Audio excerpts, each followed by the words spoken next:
Straight to the point. Now, atong tagag pagtagad mga higala na atong dugang hisgutanan rong buntaga, mga kahigalaan. Okay, atong balikan kining 1.2 billion pesos kapin. Kadako-dako ning kwartaha mga higala. Dili ni milyon ha. Billions kini. Bilyones kini mga kaigsunan. Unya, kini ni ang niadto unta mga higalang Miyerkules. Wa man manunga ang mga board members. Suwa mapasar. Kay way kurom mga sukin tigpaminaw. Straight to the point. Lalim ka special session ang ipatawag. Unsa day nakadinalian ka ng maong unsa kadinalian ka ng maong pagpasar ana? Ngano nga special session man gyud certified as urgent. Unsa magoy naa mahigala kung i-certify nga urgent? Doon na mga higalay pagpanglaktod nga mahimo diha. Kahit urgent god. Nya 1.2 billion kapin ka ng kwarta. Angay pa nang debatihan og maayo doon ay first reading ana, second reading, third reading kay dako ko ng kwarta, billion ko na. Pastilan. Ug unya ang nitunga mga higala nga mga board members. Pero kining mga nitunga ang daghan man ning wa mo tunga kay tan-aw nila bida. Di man ni mga kagalaan. Buto na naon si Gwen Garcia ron limdak naman eh. Kutob na Tom Jones na lang god. Taman sa John na lang. Pero kini mga board members kani adto mahigala iya man laning dalion ba? Murag iyang mga saop. Ang uban mahigala wa na mo patuon niya. Payon urgent na kinahanglan mag-session og matunga mo na. Wa mga nahigala manunga. Suwa makurom. Ang nitunga mao ning mosunod. Ako ning tagaag pagtagad kining mga nitunga o katunga mo tunga da na parabay regular session mga higala. Ha? Kay June 30 pa kining June 30 no. Makaingkag mubo na lang unta ni. Pero si Gwen mangimuling ko din ha, may kaladaghan pa may buhaton. Mao na nga bantayanan kaayo sa mga subuanon. Now, ang nito nga adto, si Vice Governor Hilario Davide, nga maoy presiding officer, ug unya laing mitunga board member Glenn Soco, board member Mike Villamor, board member Red Duterte, board member Kerry Shimura, asawa ning San Shimura, maokoroy congressman sa 4th District, o si board member Victoria Corominas Toribio. Straight to the point. So 5 ka mga board members ang nitunga plus ang ila mga higalang vice-gobernador nga si John Davide. Wa makurom. Kaya doon na may wa manunga. Ha? O kunya, matod pa mga higala sa interview, akong tagagpagtagad kining nasuwat dinis pamantala ang The Freeman, nga ang proposed 1.2 billion pesos supplemental budget kapin was meant to fund critical programs under Province General Fund, including the 2025 Annual Investment Program kon AIP. Og matod pa kining maong resolusyon, ang mga sakop sa media wa pa man kakuha sa itemized gyud. Asa ihagbong unsay dapatan ining maong mga kwarta, gabihan dali man gyud maayo eh. Natural magduda yung mga tao sa man ang kontraktor gipresyo na mos kontraktor. Dalian na ninyo din ha taon ha kay agoy.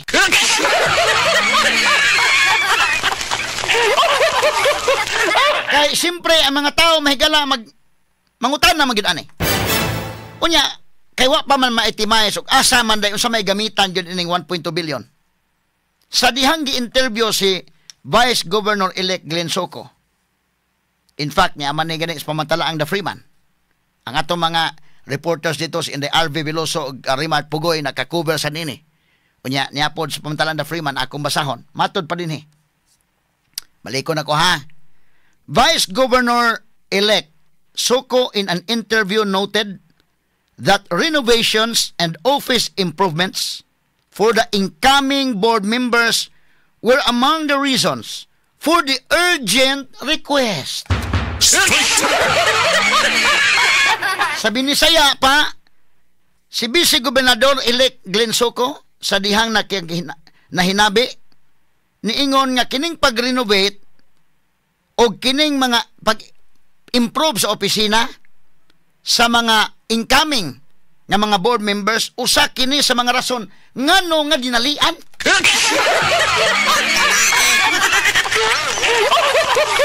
Aminaw ko dahil kini mga board members, wag na siguro kibaw nila, gihimo na silang rason in town. Ambot lang ha.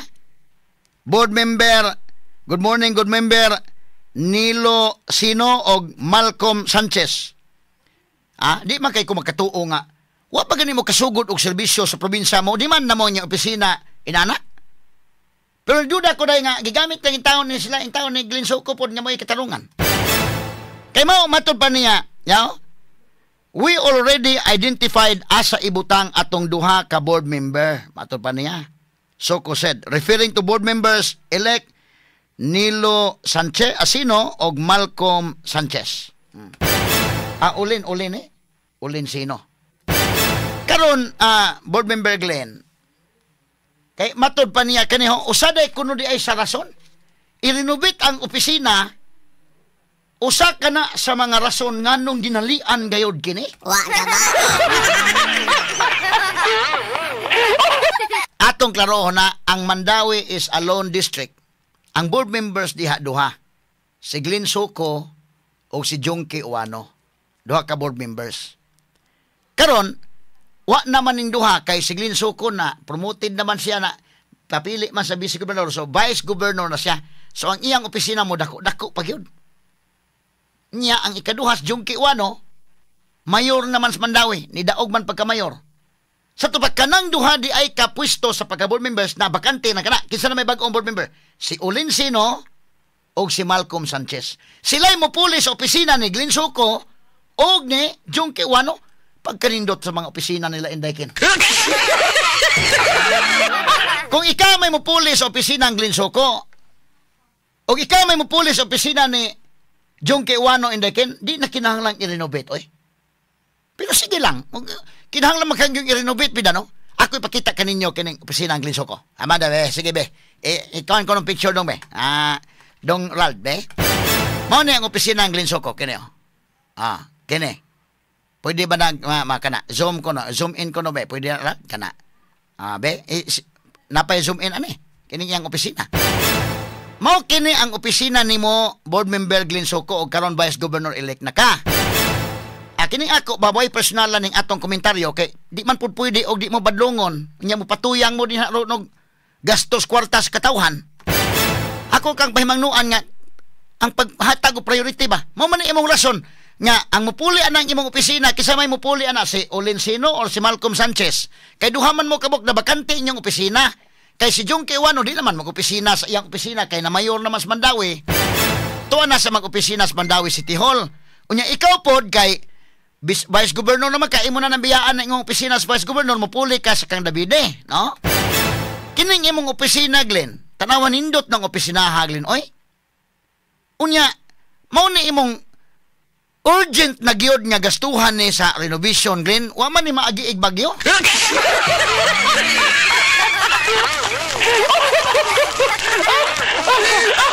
Ang mga pobre nga magtan-aw miingon, hala, kanindot sa opisina ni board member Glenn Soco, pwede magani nang naadiha o nang pwede magani nang iyang opisina kanang naamay kalimpyo noon niya kanindot sa mga bangko o sa iyang sofa, sa iyang nindot mga opisina na pa iyang table nga nindot na ang iyang kisame, ang iyang bintana. Asa may angay i-renovate anak kuno Vice Governor-elect Glenn Soco? Asa may i-renovate anak? Straight to the point. Besulti ko. Kay mo man imong giingon din sa pamantalang the Freeman. Matod pa nimo dinhi.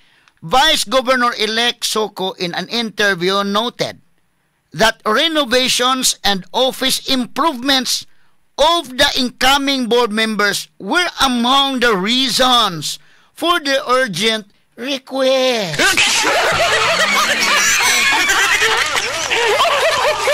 Sabi ni Saya pa di ay kini ko nung pag si Vice Governor-elect Glenn Soco sa usa ka pagpakighinabi miingon nga kanang pag-renovate o kanang pagpa-improve sa opisina nining mga incoming board members. Hisos Ginoo ko, pag gani ka serbisyo pagka board member, maupay pagkadaog.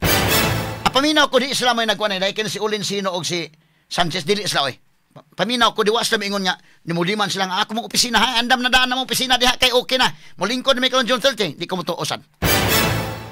Gigamit nimong rason kini. Paminaw ko kina si Olensino ro nag basi naminaw sa programa ron kay Malcolm Sanchez, basi nagkapi-kapi ron tuk anos kape.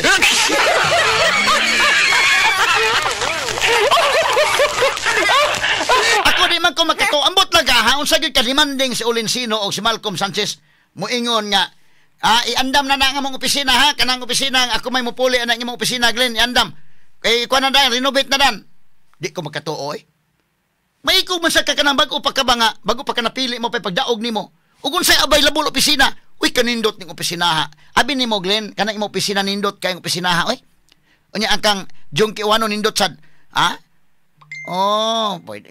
pwede ganing katulgan gini na. Ang mga naminaw nako karon og ganing akong followers sa social media. Tawa ipakita nako ninyong opisina ang Glinsoko tawa ang aircon split type aircon sa duha ka buok yang aircon dai split type. Unya ang iyang mga lingkuranan, ang iyang kuan nindot man. Hayman kuno bitaw tatog kanang naagian ba untag tsunami baglen. Nagian ba kanang na bag-o magud na igo sa audit unya nagtuo taon ang opisina mo nga unahon gyud ang opisina no.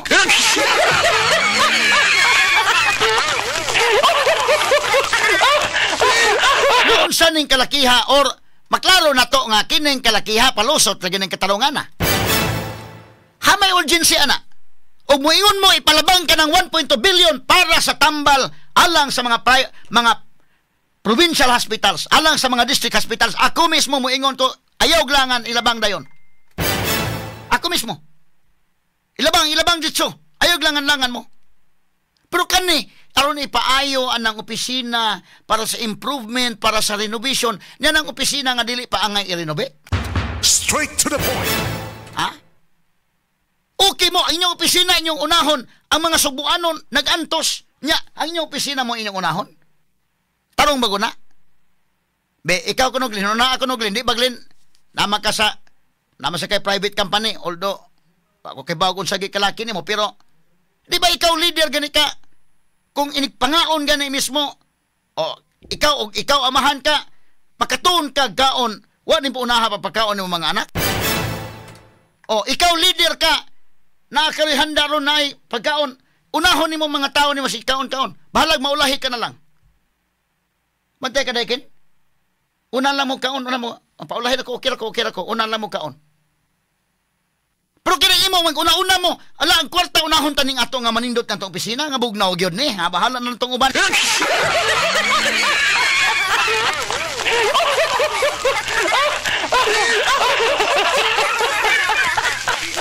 Isa may gusto ngayon magpa-renovate ana, kini si Olensino o si Malcolm Sanchez, tinuod ka na? Or nagamit lang ng ilang kwan? Di man saban demanding din si Olensino. Good morning mo Olensino o Malcolm Sanchez. Wa pa mo makasugod gani og lingkod John 30 pa mo mulingkod. Inyo na iparenovate daan?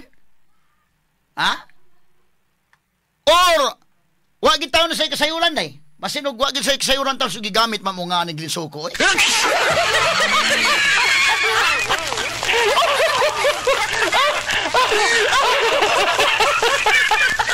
Kay tanawa ha, kanang imo opisina gino. Mo manay pulihan kay kamong duha sa Mandawi nga district. Kamong duha may wa naman kay dagko naman inyong ranggo, na vice governor naman ka. So biyaan nimo ng opisina ha mo puli dia si Olensino or si Malcolm Sanchez. Nya ang usapon kang Junkie Wano pulo sigud mo mga nindot na inyong mga opisina. Ako na si Ili Bolonos may nagsulti nako day tinuod ba to si Ili? Kaning mga konsyal sa Sugbo nama sa ilang opisina gipanindot ingon si Ili nindot kay opisina sa Margot attorney Margot ba Osmeña pagka konsyal kumo ba o nindot pero nigasto kuno sa Margot day siyang kagalingong kwarta nigasto si Margot Osmeña siyang kagalingong kwarta aron nga iyang ipanindot pagyud ang iyang opisina unya kani karon ang kwarta sa katawhan inyong gastuhon kanang imong opisina nga di pa angay i-renovate. Unya mo ingon ka urgent dinalian? Ha? Ano balik ko na ko ha. Mo ni dinalian maton nimo sa interviews the Freeman sa Vice Governor-elect Soko in an interview noted that renovations and office improvements for the incoming board members were among the reasons for the urgent request.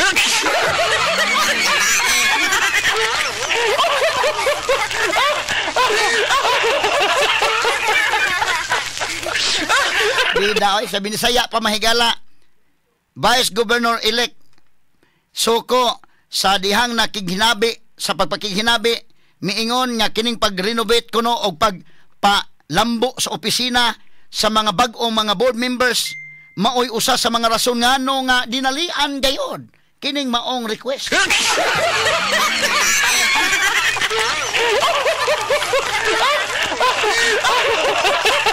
Bida, no? Pastilan. Makapanglingo-lingo ka, oy. So, wa ni mapasar kay wa mano nga ang mga board members. Na pa may mga regular sessions. Tan-aw na to. Kay si Burgunya, mahigala board member Burgunya ni Barog og niingon, dili ko mo-appeal anang klaro. Ha? Asa tong statement Burgunya day? Be pa kuan kuno day. Aman to oral. Statement Burgunya. Jimbo Burgunya. Kadto to ang board member sa kuan. 3rd District. Wa sa mo to nga. Og iyang gi sulti nga nung wa sa mo to nga mga kagalaan. Ha? Ang iyang rason nganong wa sa mo to nga. Dili sa gustong ma-appeal aning klaro nga kinini ang klaro mga higala nga bad faith. Ha? Wa mo kwan. Purbida mga kagalaman to Ato tanawar ko ng okay na. Kuan ko Zoom kuno dong. Kini board member mga higala sa 3rd District. Be atong basahon. Maklaro. I refuse to be part of a clear evident bad faith for the approval of the supplemental budget amounting to 1.2 billion in total as requested by outgoing Governor Gwendolyn Garcia. Gwen Garcia that shall tiwas clearly hamper the administration of Governor Pam Baricotro. Limang ka na pagkastorya ha? Dili isa mo appeal mahigala ng kwan? Evident bad faith. Dili isa mo appeal. Wanawa sa mo tunga. O katong ubang mga board members mahigala, wa manunga. Na karon sa regular session og mutunga mo unsa inyong boto, nagtan-aw mga subuanon ha? Nagtan-aw mga subuanon. Tanawa ang tingog sa mga subuanon. Kaya pa may mga regular sessions, tanaw na to. Kaya ingon man si board member Victoria Tata Corominas nga ang iyang pagtunga wa mo pasabot nga mobutar siya. Karon among tanawon og unsaon nimo pagbutar nga. Kaya nahibaw man ta nga naman yung loyalty dia sa One Cebu. Pero karon nga ni ana ni tingog ng katawhan asa man ninyo inyong loyalty. Arriba sa One Cebu sa inyong party or ani sa mga subuanon. Asa man mo mulaban ron. Nga rin ni Gwen Garcia sa One Cebu or ang mga subuanon nga nitingog na mga higala. Tanawar kong mapa asa mga mapa lald sa voting. Mapa ni adtong May 12 nga election ang pagtingog sa mga subuanon lald. Asa man to ko kung giingon nimo nga andam daan tong kwan katong kampam o kang kani kanang blue kang Gwen na kanang green kang Pam.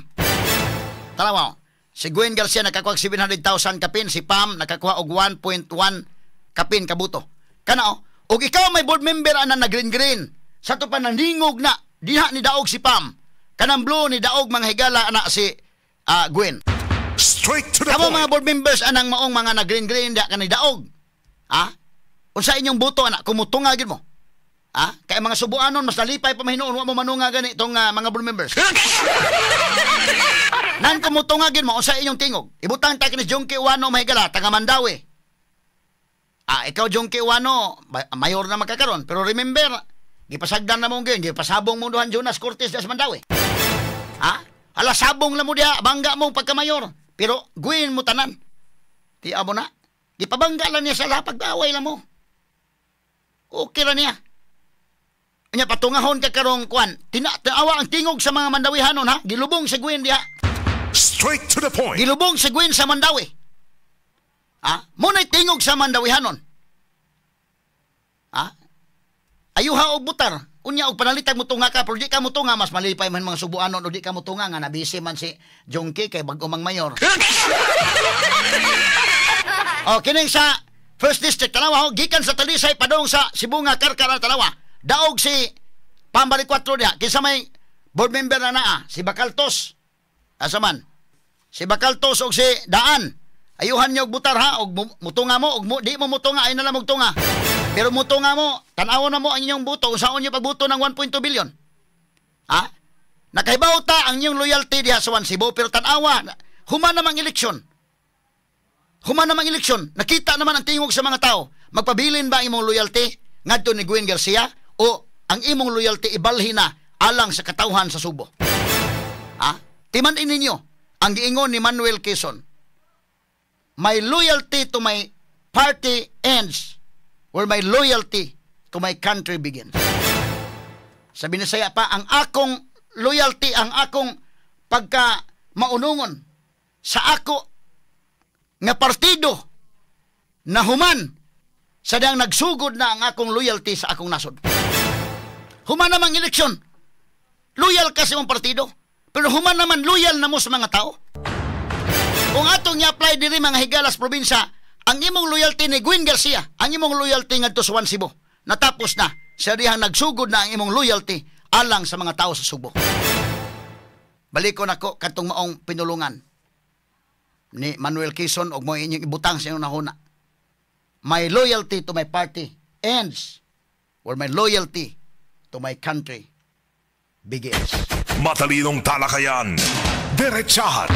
Attorney Rufil Banyok sa Straight to the Point.